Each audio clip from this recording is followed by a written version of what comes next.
Écija tiene mucho que contar y lo estamos viendo en cada experiencia, cada actividad, cada ruta que nos ofrece el programa Noches para descubrir Écija. Seguimos conociendo cosas interesantes de nuestra ciudad, cosas que quizás no conocemos o si las conocemos no sabemos hasta qué punto tienen importancia. En esta ocasión, este martes, vamos a disfrutar del Museo Histórico Municipal, de la historia de la ciudad respecto a las salas que hay en el museo y que tienen restos encontrados en esta localidad. Además, vamos a conocer y a visitar un espacio que normalmente no recibe visitas y que también tiene mucho que ofrecer, los almacenes del museo. Así que no me queda nada que invitaros a que nos acompañen en esta visita y recordar, como no, que pueden seguir disfrutando de estas actividades que todavía nos queda un poquito del mes de agosto y los martes y los jueves tienen para disfrutar de experiencias, de rutas y visitas diferentes y atractivas para poder seguir descubriendo Écija.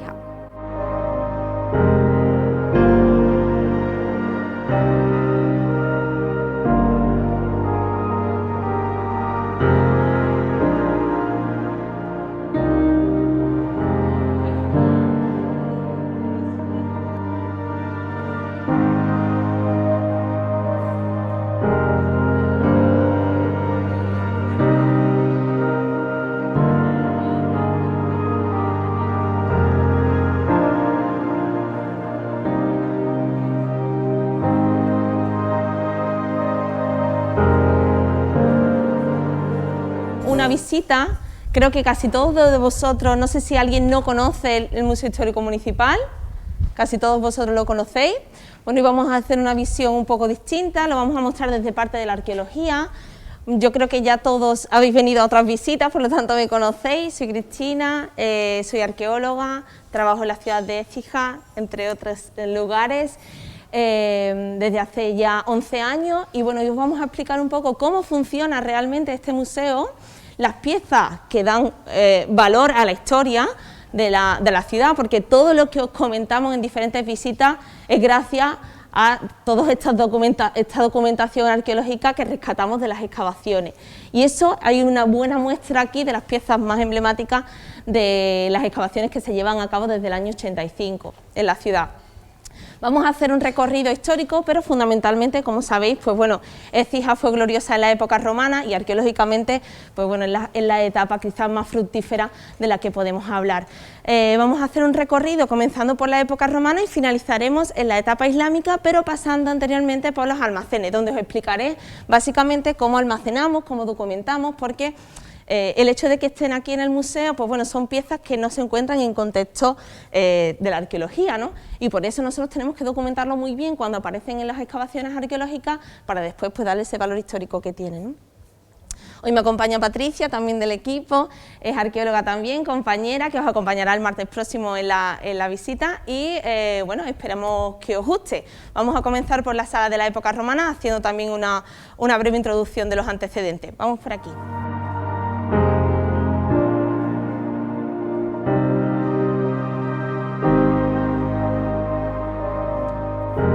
He explicado que evidentemente la Écija romana no se crea de la nada. Antes aquí había una pequeña ciudad, un oppidum que se llama, una pequeña ciudad fortificada, donde los vestigios los encontramos en la excavación de Plaza de Armas del Alcázar de la ciudad. Entre el año 14 y 27 a.C., bien coincidiendo con la fundación de Mérida Augusta, bien con la segunda visita del emperador Augusto a la península, se funda la colonia Augusta Firma. Esta colonia es, como ya hemos comentado en otras ocasiones, una de las 4 conventus de la Bética, de la provincia de la Bética. Es un territorio fundamental para el desarrollo de este espacio y es por qué Écija es tan importante y por qué se funda esa colonia en este lugar. Evidentemente por la fertilidad de sus tierras, estamos hablando de que tenemos también el río Genil muy cerca y también, bueno, aquí en la ciudad, y también por la comunicación. Teníamos muy buenas vías de comunicación, que es lo que vamos a acercaros ahora a ver. Efectivamente, el comercio hizo que la Écija de la fundación pues creciera y en el siglo II fuese una colonia muy rica gracias al comercio de ese oro líquido que hemos hablado en otras ocasiones, el aceite de oliva. vamos a entrar, vamos a hablar un breve de cómo sabemos y cómo conocemos esto, y lo vamos a hacer en la sala del aceite de aquí, del museo.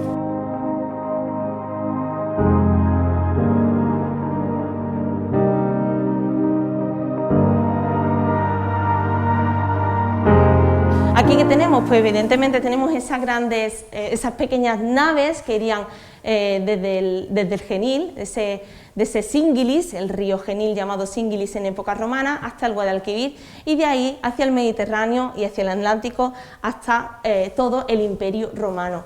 En este caso tenemos estas ánforas que las tenemos muy bien identificadas, son llamadas Dressel 20, son ánforas globulares, después veremos otras ánforas en almacén, vais a ver las diferencias que son más alargadas, pero estas ánforas globulares son ánforas dedicadas al transporte oleario, al transporte del aceite. Sabéis bien para qué era este piquito, ¿verdad? De las ánforas, a ver quién me lo dice. Para clavarlo. Muy bien, para clavar, efectivamente. Estas barcas irían llenas de arena, se anclaban las ánforas y para evitar que se vertiese el aceite de las propias ánforas, aunque evidentemente irían tapadas con barro, pues este piquito, ¿vale?, se clavaba en la arena. Bueno, ya os he comentado en otras ocasiones que sabemos que en el monte Testaccio de Roma, que tenemos ahí una imagen, si os acercáis, bueno, es un dibujo, lo veis aquí, ¿verdad?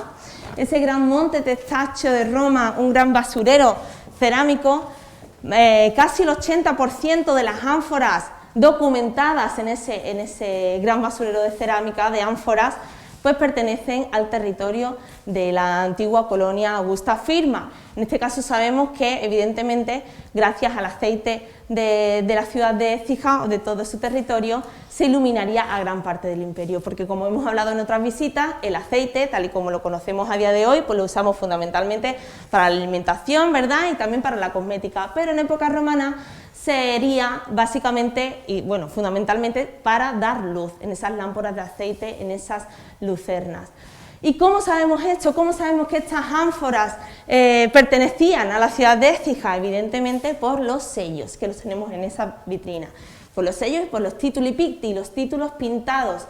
Lo veis muy bien aquí en esta ánfora, aunque esta ánfora no es una Dressel 20, pero vais a ver unos títulos pintados que allí no solo hablaría del contenido de las ánforas, sino del peso.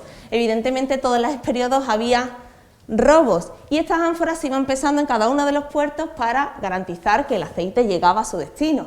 Evidentemente, pues, bueno, siempre ha habido ladrones en la historia y piratas muchos más, ¿no? Y en este caso, pues así se hacía. Sin embargo, en los sellos, ¿qué nos hablan los sellos? Pues nos hablan de los propietarios alfareros, fundamentalmente.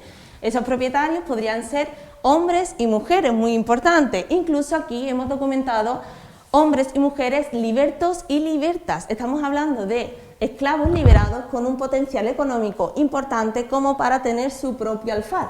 Lo sabemos gracias a la epigrafía y en este caso gracias a los sellos de estas ánforas, que tenemos algunas representaciones ahí, pero tenemos mucha más cantidad gracias a prospecciones que se han hecho desde la Universidad de Francia. En este caso, pues, en diferentes excavaciones en torno al río Genil. ¿Esto cómo se transforma en la economía de Écija? Pues se transforma en una gran belleza de la ciudad y en un gran enriquecimiento, no solo en la vida privada, sino en la vida pública. Y lo sabemos gracias también a la epigrafía y a las muestras que tenemos de ese embellecimiento de los espacios públicos y sobre todo de los edificios públicos. Lo vamos a ver en la siguiente sala, hablando del evergetismo o mecenazgo de la ciudad por parte de sus patronos, por parte de los ciudadanos romanos de la ciudad de Écija. Vamos para allá. Entonces, este epígrafe es muy interesante. En las visitas no nos paramos mucho a interpretar y a ver este tipo de epigrafía, pero son fundamentales para conocer la historia y el desarrollo de la ciudad en época romana. Aquí tenemos quizás a uno de los legionarios fundadores de la colonia Augusta Firma, Lucio Caniño Pontino. Este epígrafe se encontró descontextualizado en la Plaza de España, en la zona donde estaban, ¿os acordáis, los baños? ¿Os acordáis del salón, los baños que había? Pues estaba amortizando pues, el basamento, o sea, el suelo de ese lugar. Y lo interesante de este epígrafe, como digo, es su fecha, porque estamos hablando de ese legionario, habla de dónde estaría de sus cargos dentro del ejército, por decirlo de alguna forma, y muy interesante porque quien le dedica la inscripción es su mujer, Arria Uxor. A ver si lo encuentro aquí, mirad, ahora os acercáis después, ¿vale? Lo tenemos aquí, Arria Uxor. ¿Qué quiere decir? Es su mujer la que le da honor a su marido. Eso es muy interesante porque la mayoría de los epígrafes encontrados en Écija pertenecen o son en honor a mujeres o lo han realizado mujeres. Es muy interesante porque estamos hablando de que, por ejemplo, en la URSS, en la propia Roma, no podríamos extrapolar el papel de la mujer, sin embargo, en las colonias estamos hablando de un papel mucho más importante. Estamos hablando de empresarias olearias y estamos hablando de empresarias de alfares, ¿no? Y este poder económico siempre, a ver, en toda la vida, ¿no? Una mujer rica tiene más derechos que un hombre pobre, eso está clarísimo, ¿verdad? Tenga el hombre más derechos que la mujer en toda en la sociedad. Sin embargo, aquí estamos hablando de que la mujer tiene un poder importante gracias a su economía, y aquí lo vemos muy bien porque seguramente, bueno, en este caso la mayoría de las mujeres que ya tenían un cierto poder económico, bien eran viudas o bien tenían una herencia por parte de la familia que habían mantenido a pesar de haber sido esposa de. Entonces, algo bastante interesante de conocer. Para quien quiera, cuando acabemos la visita, le puedo dar algunas referencias sobre epigrafía muy interesantes que además, gracias a Sergio García Dils, que es de los mejores epigrafistas que contamos en Europa, pues tenemos mucha información. Pues bien, este epígrafe es fundamental para conocer esos primeros momentos de la colonia Augusta Firma. Y saltamos en el tiempo, 2 siglos después, 200 años después, estamos hablando ya de ese poder económico de la sociedad astigitana en este caso, y estamos hablando de otra mujer, de Aponia Montana. En este caso es el hijo de Aponia Montana, ex testamento, quiere decir en testamento de cuando Aponia Montana muere, quien tiene en herencia de su madre, está obligado a realizar diferentes actos evergetas. Todo el mundo sabe qué es el evergetismo y el mecenazgo, ¿no? El pago para, pues, bueno, como pasa ahora, ¿no? Oye, yo quiero ostentar un cargo político o un cargo público importante, voy a hacer una donación para la población, para que se me respete.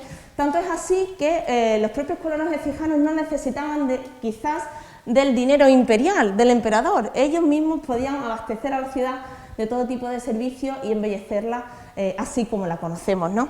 Y en este caso es muy interesante esta inscripción porque sabemos que Aponia Montana donó 2 esculturas, una de 100 libras de plata y otra de 150, de las esculturas más caras de todo el Imperio Romano, ¿vale? Además de 2 espectáculos circenses, 2 espectáculos en el circo. ¿Por qué hizo eso? Evidentemente para ostentar un cargo político, y el único que podían ostentar las mujeres no era político como tal, sino religioso, sería una sacerdotisa en este caso. Ella falleció, los romanos no eran como los de ahora, los romanos cumplían, aunque habían fallecido, y así, a pesar de haber fallecido, su hijo donó estas 2 esculturas y realizó estos 2 espectáculos circenses, y evidentemente la escultura no ha llegado a nosotros, pero este epígrafe nos habla de efectivamente una de esas esculturas.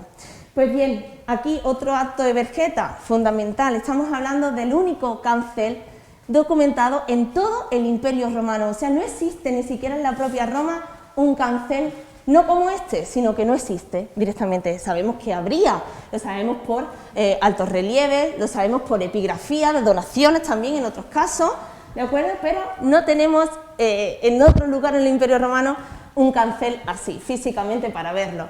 Este cancel, como veis, es de bronce sobre dorado y la base es de plomo. Sabemos que estaría exento, evidentemente vemos todavía las perforaciones de haber estado anclado a las 2 paredes, ¿de acuerdo? Simplemente sería para embellecer el propio templo. Evidentemente esto no impedía el paso al templo para nada, porque se podría saltar.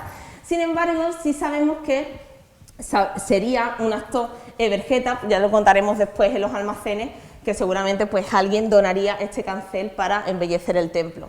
¿Dónde se documentó? Pues en el derrumbe del templo en el interior del estanque romano. Es muy raro encontrar esto Ya sabéis que, como he comentado otras veces, el metal era robado para fundir y para reutilizar. En este caso, pues bien, pasó desapercibido por el propio derrumbe del templo, o bien, pues no pudieron sacarlo, porque además veis cómo tiene diferentes daños por parte de los propios sillares del templo. Esto irrumpió en la propia pieza y ha fragmentado mucho la pieza. Como veis, no está restaurada al completo. Esta pieza llevaba 15 años en laboratorio a espera de ser restaurada por completo, y en una de las piezas del mes del primer proyecto que realizamos como pieza del mes del museo, pues la conseguimos sacar para exponer. Es muy interesante y además incluso es interesante que la vean ustedes así, porque cuando vemos en los museos lo vemos todo restaurado, ¿verdad? Lo vemos todo precioso, limpio. Sin embargo, es interesante que vean, porque así se ven todas las fases incluso del metal. Veis la oxidación del bronce, este color verde, ¿verdad? Es la oxidación del propio bronce, la oxidación del plomo, que es blanquecino, lo ven aquí, y el oro, por supuesto, que no oxida, porque es un oro puro. Incluso, si se fijan muy bien, pueden ver incluso la instalación del propio oro a través de las diferentes líneas para pegar ese oro sobre el bruto del cancel. Como digo, esta es una pieza extraordinaria. Vayan al museo que vayan del mundo, nunca podrán ver una pieza como esta, y es fundamental que esté aquí en Écija y que se haya mantenido aquí, porque sí que les tengo que comentar, y ya lo hablaremos en el almacén, las piezas que depositamos en el Museo de Écija son depósitos temporales, entre comillas, pero se consiguió a partir del año 99 que las piezas de las diferentes excavaciones arqueológicas de Écija se quedaran en el Museo de Écija, porque nosotros teníamos que haberla enviado a Sevilla todas las piezas. De hecho, ese busto que se encontró hace poco, ¿verdad?, del emperador Adriano, que se encontró en las cercanías de Santa Ella, decían, pero bueno, ¿por qué no se queda aquí en el museo? En realidad es que ninguna pieza, y menos si es de parte de un expolio, quedaría aquí en la ciudad, sino que iría a la sede, por decirlo de alguna forma, que es el Museo de la ciudad de Sevilla, aunque después permanezca en los almacenes. Gracias a que se queda aquí, podemos verlo y podemos exponerlo, y para que ustedes lo vean y se muestre aquí. Muy interesante también la epigrafía en las fístulas de plomo. Esto nos hace ver también dónde se realizaban las fístulas. Ahora Sergio está en un estudio, que ya bien lo habló en la conferencia que estableció hace un par de martes, que seguramente Écija tendría el control de alguna zona donde extraer este tipo de material, de mineral, porque evidentemente tenemos gran cantidad de piezas documentadas en la colonia y efectivamente aquí no tenemos una zona minera para extraer este mineral, y sin embargo sí que evidentemente tendría que monopolizar algún centro para dar distribución a la zona de Écija. Ahora vamos a continuar, y esta es la zona pública, pero vamos a continuar en la zona privada. Hemos dicho, el evergetismo se muestra en la zona pública, pero evidentemente sus casas también las embellecían, ¿verdad? Vamos a ver cosas que ya conocen, como la masonería, pero les voy a contar otras historias que probablemente, o no, desconozcan con respecto a la vida privada de los romanos de la ciudad. Vamos a subir. Bueno, la vía de la muerte es muy interesante. Hemos visto antes una sepultura a la salida con un sarcófago de plomo, no era lo habitual, no es lo habitual encontrárselo. Yo, por suerte, he excavado en diferentes necrópolis, algunas un poco más ricas, otras un poquito más, bueno, más pobretonas, y en este caso, pues, lo que siempre interesa ver es un epígrafe, que en la mayoría de los casos no aparece, porque, como bien hemos dicho en otras visitas, la piedra es fundamental en la ciudad de Écija en diferentes etapas, es extraída de diferentes lugares, da igual si fuese una sepultura o no, y se inserta pues en lugares con otros ciertos de interés, ¿no? ¿Por qué me paro en la epigrafía funeraria? Pues igual que la honorífica, es fundamental también para conocer la historia de la ciudad, porque no solo están enterrados señores libres, sino también, en este caso, pues libertos. De hecho, si veis una pieza que tenemos justo enfrente, que no la he comentado, de esta estancia, pues tenemos un epígrafe muy bello, muy bonito, bastante decorado, pues de una libertad. Seguramente, vamos, lo sabemos, seguramente no, es el del niño que amamantó esa libertad. Le tenía un especial cariño y ese niño libre, cuando sería adulto, pues le donó esa pieza pues en conmemoración de ella. Son actos bonitos que no tenemos que olvidar que hace 2000 años de estos actos y siempre pues da alegría encontrar este tipo de cosas. Simplemente las inscripciones funerarias pues son bastante más sencillas quizás que las honorarias de identificar, porque en todas aparecen unos tipos de estructuras que nos la identifican como una lápida en este caso, ¿no? En todas las que, si os queréis acercar a cuando les explique, en casi todas aparece una S, que me lo sé en latín, una S, dos T's y una L. Es sit tibi terra levis, que la tierra te sea leve. Y también una H, una S y una E. Ixitus est, aquí yace, aquí se encuentra. En todas las epígrafes funerarias aparece esa estructura y son bastante interesantes. Además, bueno, aparte de todo el nombre, el praenomen, el nomen, el cognomen de los individuos que se encontrarían enterrados, y también sabemos identificar si se trata de un liberto, si se trata, en este caso, de un hombre libre, porque aparecerían 3 nombres. En el hombre libre, un liberto, pues aparece un nombre, si acaso, pues su característica, ¿no? Si tenía la nariz grande, si era una persona grande, pequeña, tal, es bastante interesante. Incluso las medidas que tendría la tumba, o no me pises, era muy importante. Claro, en la medida de la tumba, tened en cuenta que, bueno, diferente, depende del tamaño también del individuo, ¿no? Pero tendrían una especie de parcelas. Incluso en la propia epígrafe aparecen ese parcelario, esos metros que tendría la propia parcela funeraria, y pues rogando que, bueno, pues que no la ensucies, que no eches basura, que no la pises.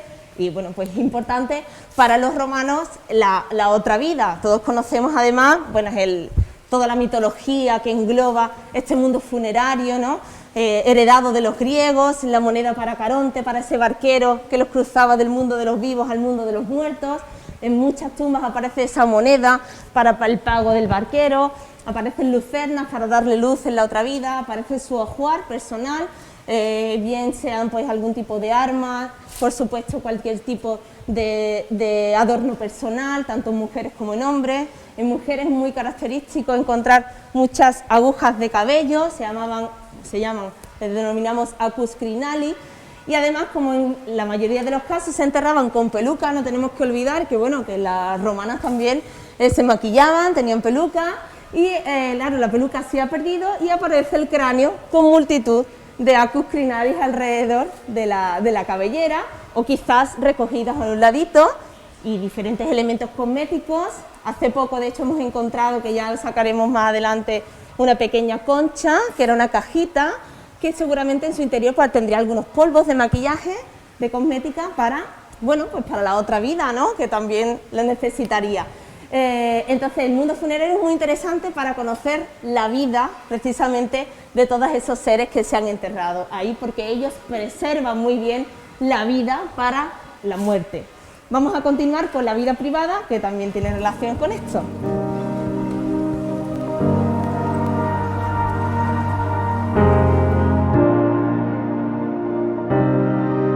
Pues bien, la amazonarida, como todos sabéis, es una pieza única en la península ibérica. Solo hay 3 más en el resto del mundo. Una se encuentra en el Museo Metropolitano de Nueva York, otra en Copenhague, otra en Berlín, y la 4ª se encuentra aquí, en la ciudad de Écija. Es una copia de un original griego, como en la mayoría de los casos de las esculturas romanas. Este original griego se fecha en el siglo V a.C. y se realizaría por el escultor Policleto. Esta escultura se copió en este caso está fechada en el siglo II, en mármol, y como digo, apareció en contexto del estanque romano, de ahí a que las primeras también interpretaciones de la arqueóloga Ana Romo fuese de que este espacio del estanque pues era un espacio termal también, porque evidentemente estamos hablando de un espacio totalmente decorado por escultura. En este caso, de hecho, vamos a ver cómo tiene diferentes perforaciones, erosiones de agua, ¿verdad?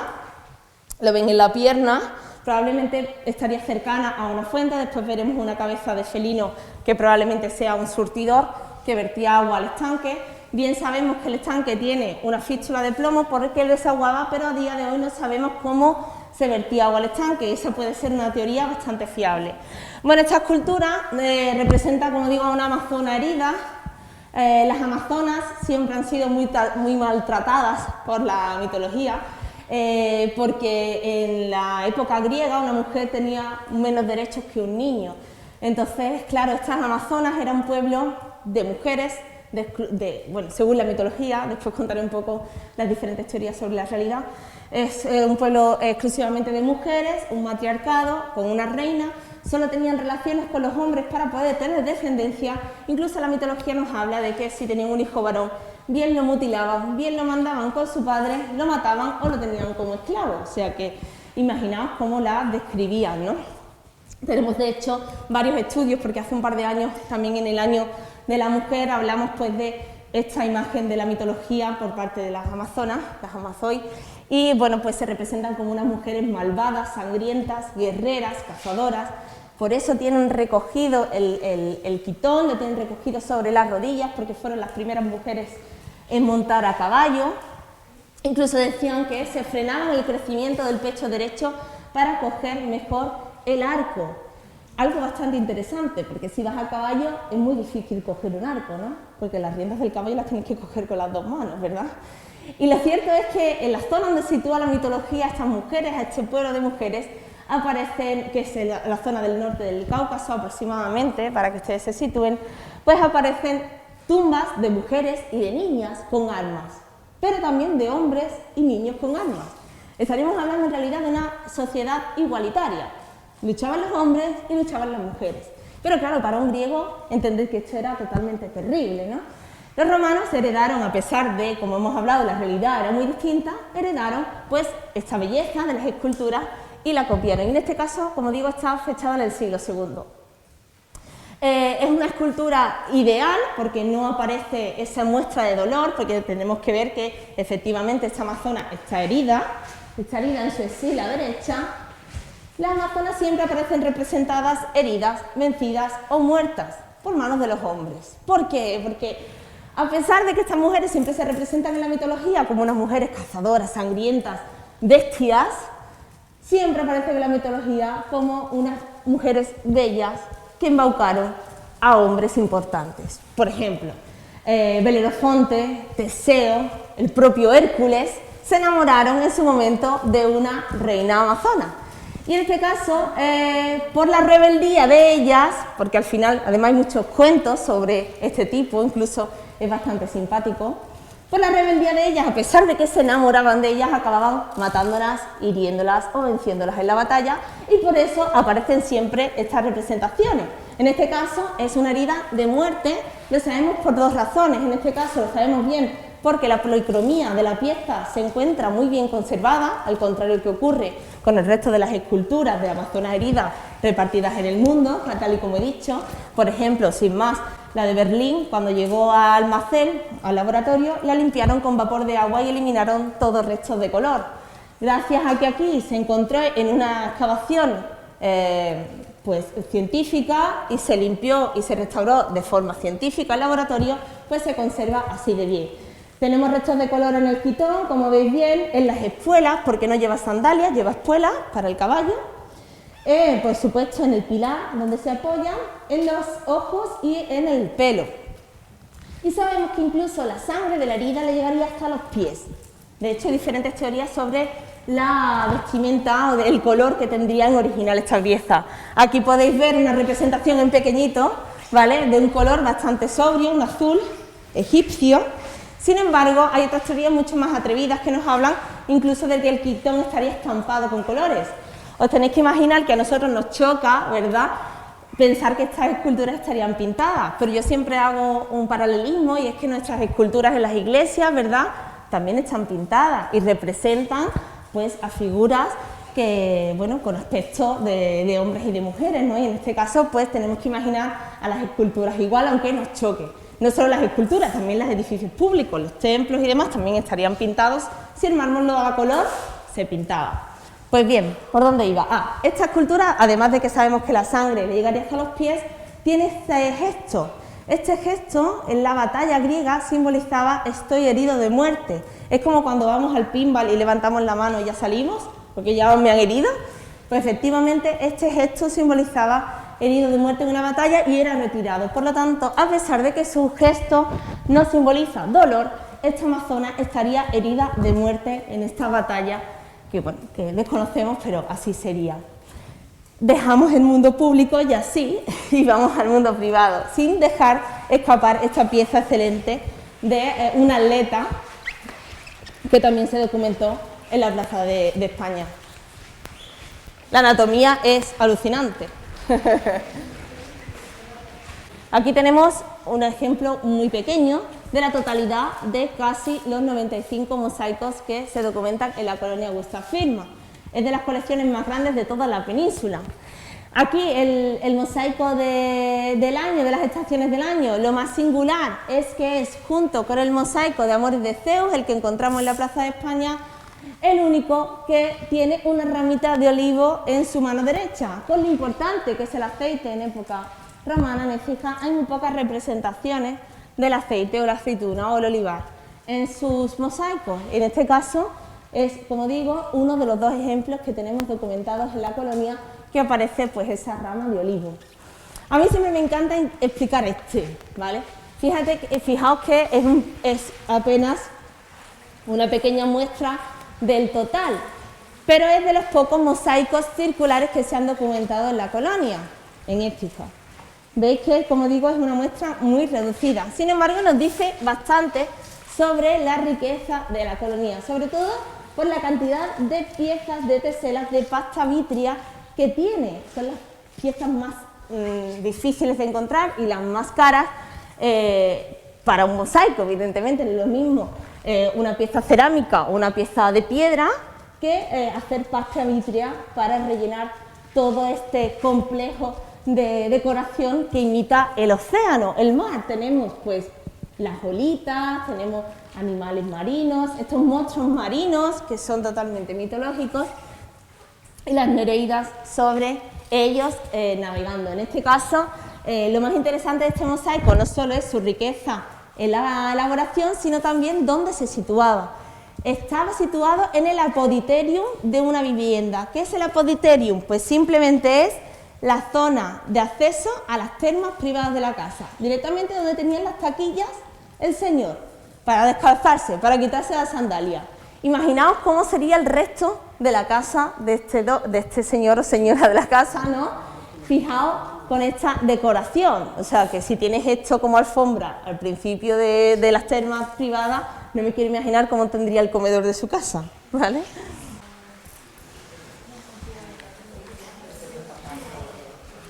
Mirad, y este es bastante interesante, sobre todo por los paralelismos que tiene con el de Amores de Zeus, de Plaza de Armas, perdón.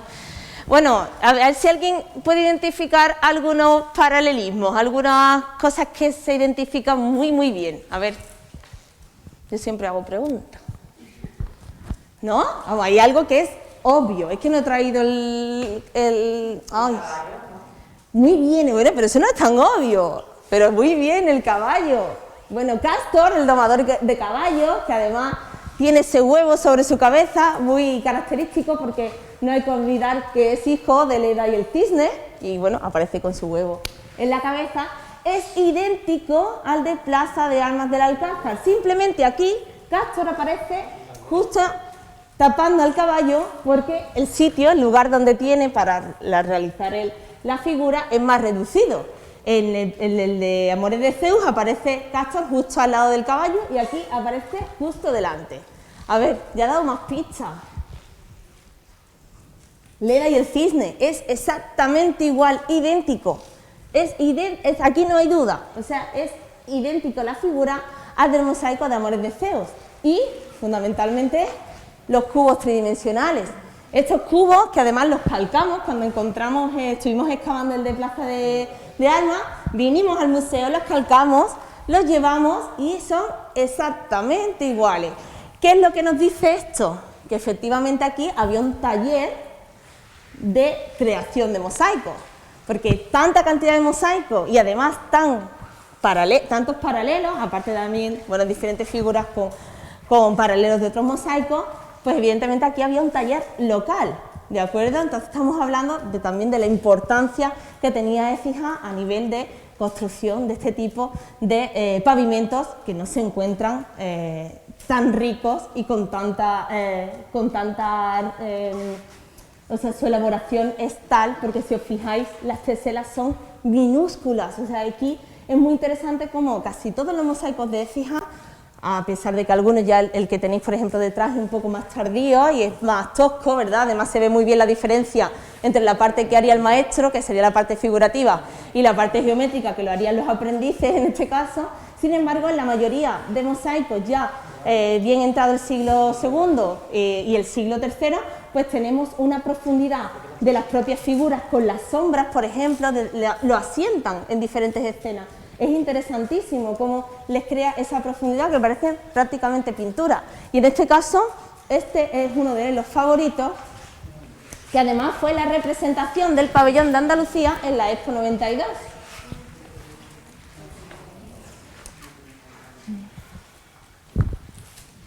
Este mosaico, además, cuando vas de fuera, o sea, te vas acercando, es una pintura. Es muy curioso porque cuando estás excavando un mosaico, cuando estás en ese momento, además, te duele todo, te duele la espalda, tal, pero cuando te levantas a estirar es cuando ves la figura realmente. Porque claro, tú estás tan cerca y lo único que ves son piedrecitas. Pero cuando te alejas, por eso siempre digo yo, mirad de lejos, el mosaico es una pintura realmente. Aquí las teselas son minúsculas, minúsculas. Y nos está contando una historia, aquí una escena vitivinícola excepcional. Tenemos a diferentes personajes, parece que no tienen relación, ¿verdad? Pues todos y cada uno de ellos nos cuenta realmente la mitología del dios Baco. En este caso tenemos a Icarios, ese pastor, que además veis muy bien cómo se identifican los pastores, porque llevan botas, no llevan sandalias. Le está dando de comer uvas a una cabra. Icarios se representa como el primer humano que conoce el don del vino. Por eso este mosaico se llama el don del vino. Se relaciona al vino porque al ser pastor el transporte de ese vino se hacía antes en la piel de las propias cabras y en este caso pues se relaciona con él. Y el dios Baco, que aparece aquí en formato niño sobre una pantera en representación de su ida a Oriente, pues es el que le da el que le muestra el don que tiene el vino, y es Icarios el encargado de contar ese don a toda la humanidad. Y aquí tendríamos a dos pastores también, veis, con las botas, están catando ese primer jugo de la uva con sus copas. Aquí tendríamos a una Ménade y al dios Pan, mitad cabra, mitad ser humano, con los cuernecitos. Es bastante curioso porque el dios Pan es la propia representación del diablo ya después en época cristiana, o sea, que es exactamente igual. Y en este caso pues están llevando la Ménade con una bandeja de uvas y el dios Pan pues llevando también con ese bastón tan característico. ¿Os acordáis del mosaico de la doble cara? Que aparecía con el bastón, ¿verdad? Y aparecía con una pandereta, ¿verdad? Pues son elementos que siempre son alegóricos al dios Dionisos, al dios Baco, el dios del vino. Pues están llevando estas uvas a una pileta donde estarían la representación de tres hombres, en este caso están bien cogidos a una cuerda, pisando esa uva y recogiendo el mosto que cae en forma de tesela diminutísima a estas grandes dolias que se llaman, que están semienterradas en el suelo. Ven cómo los representa, que aparece ahí la hierbecita para saber que está semienterrado, donde fermentaría ese mosto para convertirse en vino. Como digo, es una historia de mitología y de realidad excepcional. ¿Qué aparece también? Pues el cuerno de la abundancia. No hay que olvidar que Dionisos es el dios del vino, nuestro preferido, pero también es el dios de la fertilidad y de la riqueza de la colonia. De ahí a que sea tan representado, porque evidentemente aquí no nos enriquecemos por las viñas. Sin embargo, como es el dios de la riqueza y de la fertilidad, pues también se representa en cantidad de mosaicos de la ciudad de Écija. Tendríamos el cuerno de la abundancia, la crátera, donde se mezclaba el vino. Tened en cuenta que el vino nunca se bebía puro, eso era solo para los dioses, se mezclaba con diferentes especias y puede ser pimienta, diferentes especias para que no fuese puro con agua y además normalmente bastante avinagrado. Y por supuesto la pandereta como otro elemento alegórico al dios Dionisos. Aquí tendremos una representación de lo que sería una casa romana y simplemente ver aquí el osculum, que fue lo que hablamos el otro día, que aparece ahí muy bien representado entre las dos columnas del patio. Y esa herma que veremos aquí un ejemplo de ella.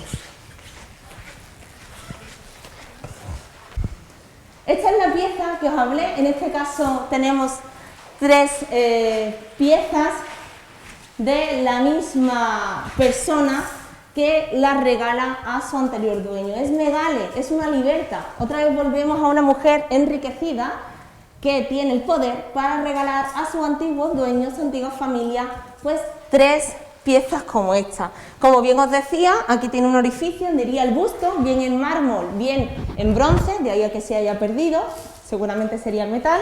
2 pequeños orificios aquí, 2 pernos metálicos para esos muñones que os decía, y sabemos el nombre de Megale que aparece en la representación, y la familia serían los Abili. Son 3 representantes de esa misma familia que Megale regala este tipo de piezas, pues en honor a ellos, y que irían en el patio de la misma casa. De hecho, una de las casas que se encontraron en la Plaza de España, que es donde se encontraron estas piezas, pues se llama la Casa de las Hermas, por eso, porque aparecieron 3 piezas, nada más y nada menos, de este tipo de elementos decorativos. Y ahora vamos por aquí.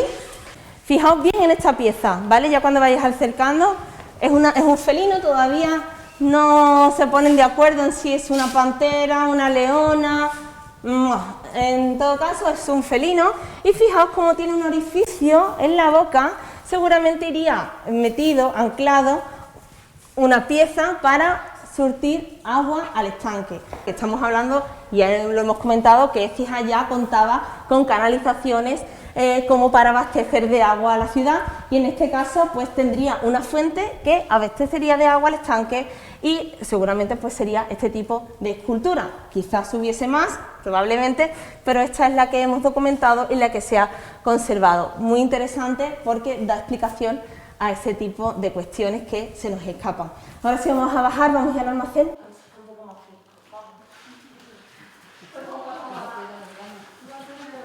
Aquí ya tenemos un almacén y otro y otro. Alguien me preguntó el otro día, ¿dónde se encuentran? Bueno, tenemos otro allí más profundo también, otro almacén más grande. ¿Dónde están los individuos, no, los muertecitos del salón? Pues fijaos, en esos 2 almacenes se encuentran almacenados todos estos individuos. ¿El qué? Estarán uno encima de otro, ¿no? Están en caja, sí, están en caja. La verdad que después nos quedamos en nada, es una pena. Cuando te saca dices, pero si esto, así nos quedamos de verdad, así es. Vamos a entrar por aquí, ya hemos cogido un poquito de aire. Ahora nos van a abrir el patio. Pues se establece el mismo criterio de selección de material y también de entrega al depósito del museo.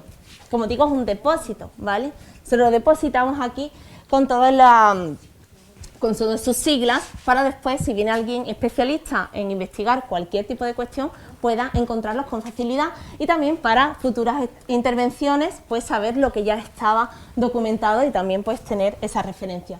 Bueno, siempre ponemos intervención arqueológica preventiva, en la mayoría de los casos son... Uy, esto le damos. La mayoría de los casos son preventivas, quiere decir que son de urgencia, ¿vale? O de investigación también hay diferentes intervenciones, pero en su mayoría son intervenciones que se realizan para una futura construcción, para una futura puesta en valor. Hay muy pocas excavaciones que se prolonguen en el tiempo, sobre todo por temas de financiación. Ya sabéis que la cultura sufrimos en su mayoría todo el tema de la crisis, y sobre todo a partir del 2008 pues la sufrimos más aún, ¿no? Bueno, en este caso tenemos la intervención. Este sería la Plaza de Armas del Alcázar. El año, por supuesto, 2014-2015, como hemos hablado en otras visitas, fue el año más fructífero de las excavaciones arqueológicas, en ese momento en el que ya habíamos eliminado todos los restos contemporáneos para profundizar ya en la excavación como tal. En este caso tenemos la unidad de intervención, UI2. En la intervención arqueológica de Plaza de Armas tenemos 4 intervenciones abiertas. La Casa de Amores de Zeus, que es la casa de los mosaicos, por llamarlo de alguna forma. Tendríamos lo que queda a la izquierda una vez entras, que sería el Impluvium, que sería otra vivienda. Y después la zona norte, que es otra vivienda muy compleja. Y después la zona del propio castillo, que es la otra intervención. En este caso estamos hablando de la unidad de intervención 2, que es la del mosaico de Amores de Zeus. Y después hablamos de la caja, ¿vale? ¿Cuál es la caja? Y el material. Dentro de la caja pues ya tenemos documentado también la unidad estratigráfica. Tenéis que saber que nosotros los arqueólogos estudiamos las unidades por estrato, o sea, ese es el asentamiento o lo que nos da conocimiento de qué es lo que estamos excavando. Cualquier pieza, hemos visto lo más interesante a nivel expositivo en el museo, pero para nosotros cualquier pieza es fundamental. Como cualquier pieza cerámica, de metal, porque eso nos va a dar la funcionalidad, la fecha y la importancia de ese lugar. Tenemos aquí restos ya, por ejemplo, del siglo XX que no están completas, por lo tanto no se exponen porque las tenemos completas. Y fijaos la diferencia, por ejemplo, con una Beltrán, en este caso una Beltrán 2B, ¿vale? Que es mucho más alargada. Veis como el piquito de abajo también es mucho más prolongado. Las asas también son más prolongadas, en este caso no está expuesta porque es una pieza descontextualizada. O sea, se donó al museo, pero no se sabe de dónde apareció. En este caso, las ánforas, en este caso serían de vino de salazón, de garum. ¿Saben alguien qué es el garum, verdad? Esa salsa putrefacta de pescado tan apetecible.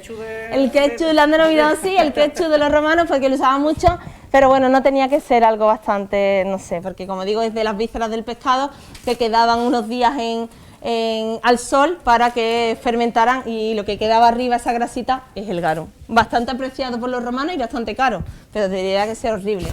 Bueno, y todo lo que veis aquí, toda esta estantería, es de la Plaza de España. Imaginaos la cantidad de unidades que se documentaron en esa excavación. Mármoles, ladrillos, todo tipo de piezas de decoración del propio templo.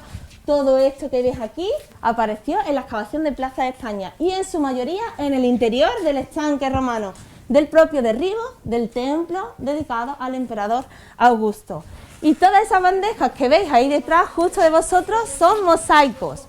Los mosaicos, ¿cómo se extraen? Pues bien, eso lo hacen los restauradores, ¿eh? Nosotros no, nosotros los documentamos, los encontramos y ya está. Los restauradores, ¿qué hacen? Por las grietas que tiene el propio mosaico o por la parte geométrica, los separan, hacen pequeñas secciones y después se montan como un puzzle. ¿De acuerdo? Entonces, claro, porque no se podría extraer un mosaico de 40 metros cuadrados. Entonces, por eso veis que están en partes muy pequeñas, muy reducidas, porque se extraen por partes, se enumeran y después se montan en el propio museo, que además, si os fijáis en otra visita, vais a ver un poquito, porque aquí veáis muy buena restaurando, pero si os fijáis por la parte geométrica vais a ver que por ahí tiene una ranurita que es donde se ha seccionado. Ahora vamos a ir a un armario que me gusta mucho hablar de él. Bueno, este armario es interesantísimo porque tiene piezas bastante interesantes a nivel también epigráfico. Mira, tenemos ladrillos con la propia epigrafía. Los alfares no solo eran de ánfora, evidentemente. Esto es un ladrillo romano, después veremos allí otros que podríamos cogerlos, ¿vale? Tiene el epígrafe del propio taller o alfar. No solo los ladrillos se marcaban, también se marcaban las tégulas, las tejas. Estas tejas se ponían una junto a otra, así por ejemplo, ¿vale? Y el imbrice, que es la teja, tal y como la conocemos a día de hoy, esa redondita se colocaba encima pues para evitar pues que se filtrara el agua. Estas son las tejas que después se reutilizan, por ejemplo, en los ámbitos funerarios, en las propias tumbas. Se colocan a dos aguas, ¿vale? Y el imbrice en medio. En las tumbas pues más chulas. Cuando las encontramos así decimos tumba de libro, pues tumba de libro es así. Estas tégulas también están selladas, tienen también el sello y también tienen marcas de los propios trabajadores para contabilizar al final del día las tégulas que habían realizado.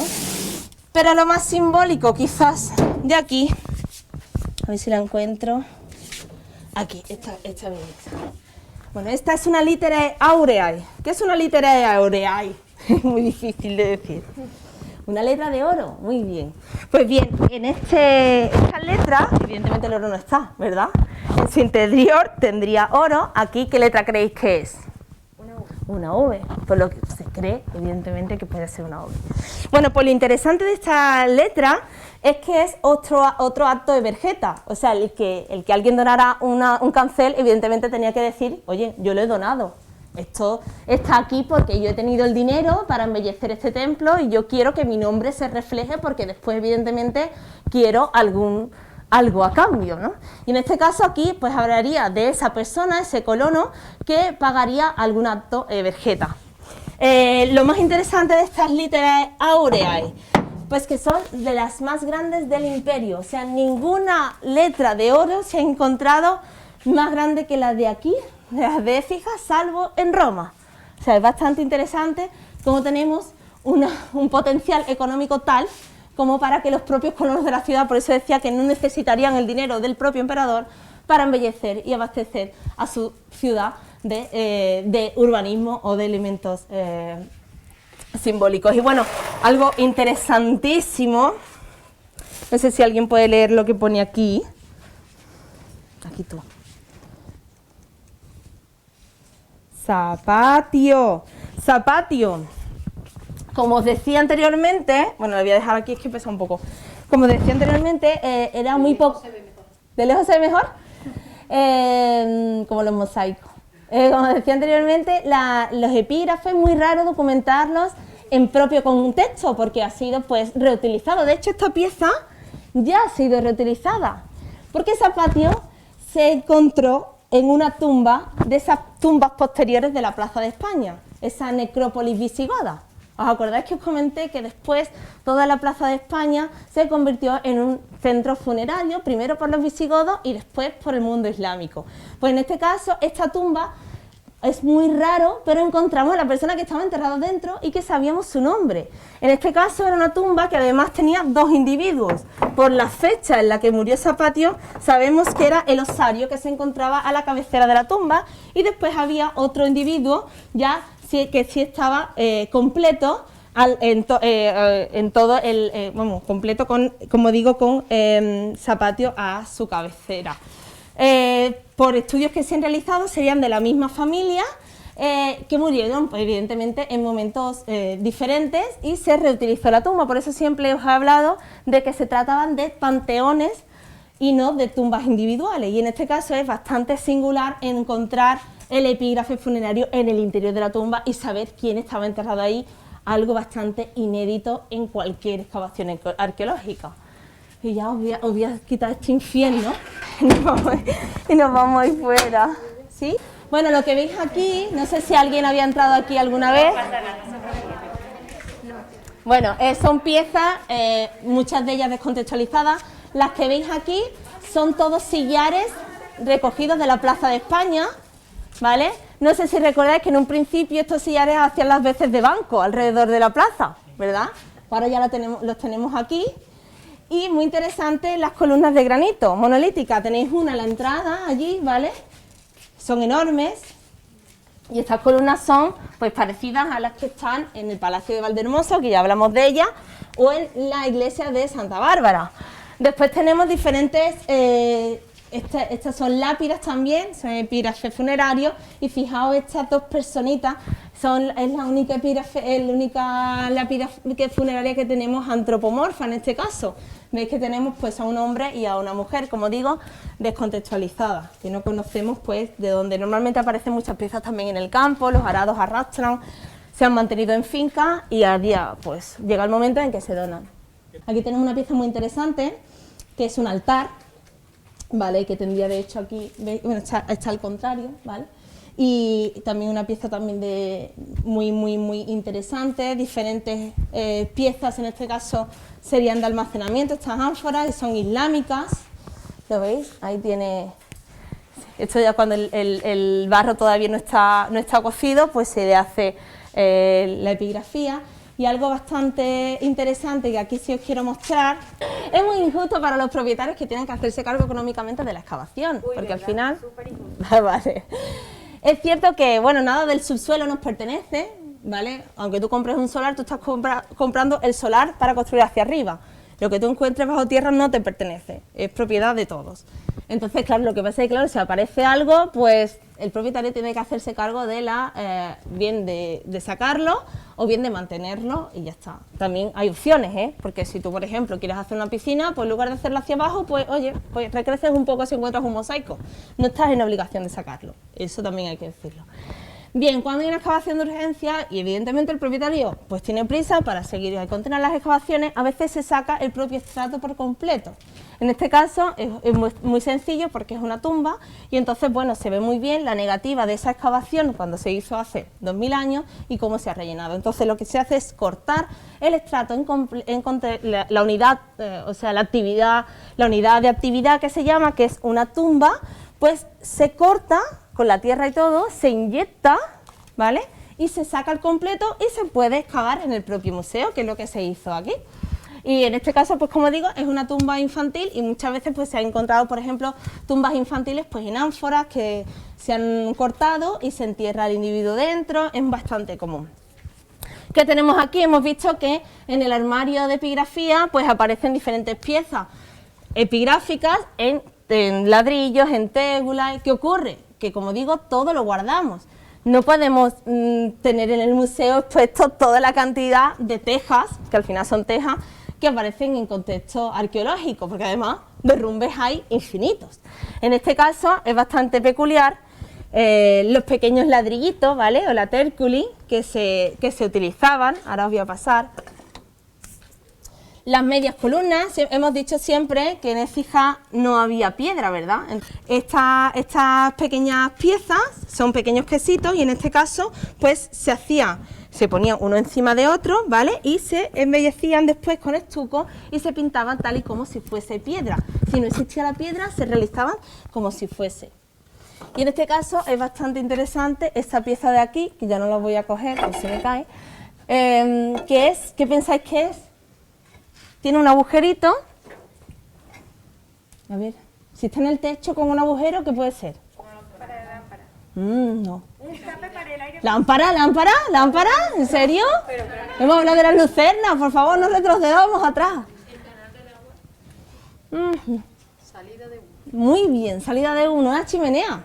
Claro, necesitamos la salida de humo. Hemos hablado otras veces que las casas romanas, ¿verdad?, las domus, eran siempre hacia el interior, o sea, tenían pocas perforaciones hacia afuera, poca ventilación, apenas tenían la ventilación de 2 patios o en todo caso quizás solo uno, ¿no? Entonces, claro, pues seguramente en la colina, en la cocina, pues habría una salida de humo que se realizaba en la propia tégula, en la propia teja. Y muy importante también, que a ver si tengo por aquí, quiero que os fijáis muy bien cómo está un ladrillo de hace 2000 años, ¿vale? Fijaos en los cantos del ladrillo, o sea, está perfecto. Y no solo aquí, ¿vale?, sino en la propia excavación, por ejemplo, de Plaza de Armas, lo encontramos los cantos perfectamente conservados. ¿Por qué? Pues porque en la época romana los ladrillos se hacían, por supuesto, de arcilla, a molde, se secaban al sol y después se cocían. Algo bastante interesante, porque después en etapas posteriores no se cocían, simplemente pues se secaban al sol y ya está. Eso ha hecho que se conserven fenomenal 2000 años después. Tened en cuenta que es un ladrillo de 2000 años, ya quisiéramos nosotros que nuestro material constructivo se conservara así de bien dentro de 100 solo, ¿vale? Bueno, y ahora sí, vamos a ir a la sala islámica, que hay una pieza muy interesante que os quiero enseñar, ¿vale? Vamos a pasar un poco de calor más, pero vamos a pegar un salto y vamos a seguir en el mundo funerario, porque os voy a enseñar esta pieza. Mira, bueno, esto es uno de los individuos representados de la Maqbara islámica, como digo, casi 5.000 individuos que se encontraron en la plaza, siempre de lado, ¿vale?, decúbito lateral derecho y sin ajuar, porque los musulmanes tienen hasta el día de hoy incluso la prohibición de enterrarse con ajuar funerario, al contrario de los romanos, que como bien he hablado se enterraban con todo lo que podían y más. ¿Cuánto tenía de alto? ¿Qué? ¿Cuánto tenía de alto? ¿Este? Uy, no tengo ni idea, la verdad. Chico, pero es alto. La verdad que es muy alto, porque si el esqueleto está así, claro, además están semiflexionadas. Sí, vamos, este tendría que medir lo suyo, más que yo seguro. Bueno, y aquí tenemos una pieza muy interesante que ya os hablé en una de las visitas, que aparecieron 2 personas ajusticiadas en la Plaza de España, ¿os acordáis? Un hombre y una mujer. En este caso tenemos a la representación de la mujer. Tened en cuenta que esta pieza estaría completa, solo que se ha representado solo el busto porque es la parte más interesante. Y esto fue además una de las piezas del mes de 2018, madre mía, de 2018, y se presentó como algo bastante emblemático. Pues bien, esta mujer está ajusticiada y no sabemos realmente si fue ahorcada o realmente moriría por asfixia o por heridas de las propias quemaduras. Porque lo cierto y verdad es que la cuerda que tiene en torno al cuello está quemada, ¿vale? Y es cierto que según los diferentes antropólogos que lo estudiaron, pues ellos realmente no se arriesgan a decir nada. De hecho, nosotros tenemos la broma de Isma, que es la que lo estuvo excavando, que le decimos, pero bueno, muerta está, ¿no? Porque no os atrevéis a decir si fue ajusticiada, si no, está muerta, pero en fin. Por lo que se tiene esa teoría, ¿no?, de que si fuese ahorcada o ajusticiada de otra manera. Y en este caso sí que es real, que tiene la soga al cuello muy bien conservada, con restos de quemado. Y cuando os fijéis aquí tiene unos deditos junto a la mandíbula, ¿vale?, que son las falanges de la mano izquierda. Una mano la tendría sobre el abdomen y esta mano está agarrándose la cuerda para intentar salvarse. Entonces, bastante tétrico, pero bastante interesante a la hora de documentarse. El mentón, además, también tiene restos de quemado, por lo tanto, los niños me preguntan, bueno, ¿y por qué no está quemado el esqueleto? Evidentemente se quemó la carne, el hueso no se quemó, y sí que se quemó pues lo que estaría en superficie, que sería la cuerda. Cuando os acerquéis se ven muy bien las falanges de los dedos de la mano izquierda que están junto a las muelas, ¿vale?, de la mandíbula. Fijaos bien. ¿El qué? Sí, la cuerda está aquí. ¿Lo negro que veis? Mirad cómo está trenzada. Está trenzada y todo. ¿Veis que se le mete entre la clavícula? ¿La tiene ahí? Está aquí, justo aquí.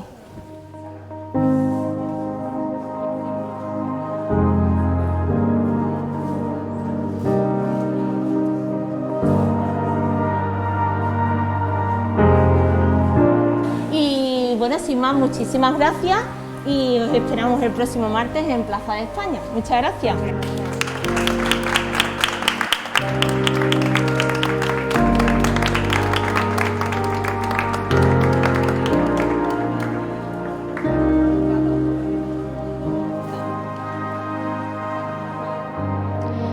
Bueno, pues piezas como esta, en este caso de la Justiciada, de la que, como ha comentado Cristina, fue pieza del mes en el año 2018, unas actividades también que parten del Ayuntamiento en el que se dan a conocer piezas importantes como esta. Nos despedimos de esta visita muy interesante, muy entretenida, además lo estaban comentando, porque hemos conocido un poquito más de nuestra historia, una écija monumental, gracias a todos los restos que se han ido encontrando y todos los que seguro que quedan por descubrir. Hemos visto otra vez la Amazona herida, hemos descubierto piezas, hemos visto desde otro punto de vista los mosaicos que se exponen en las salas del Museo Histórico Municipal y nos hemos adentrado en el almacén, unos espacios que quizás no hemos visitado la mayoría de los écijanos y que también esconden mucho en su interior. Una actividad más que se suba a este programa de Noches para Descubrir Écija y que nos regala en cada noche de verano de los martes y los jueves de los meses de julio y agosto, pues nuevas experiencias por vivir en nuestra ciudad.